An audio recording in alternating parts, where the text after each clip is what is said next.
Hey, so if you want to go beyond basic link shortening and actually manage your links like a pro, yeah, Bitly has some powerful features you should be using. In this guide, I'll show you step by step how to use Bitly like a pro for link management.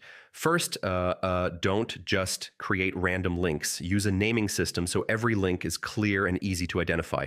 Always customize your links. Yeah, so they look clean, branded, and trustworthy. Group your links into folders and use tags to organize them by campaigns or platforms. Check your analytics often, yeah, to understand what's working and what's not. Create different links for each campaign or platform so you can track performance accurately.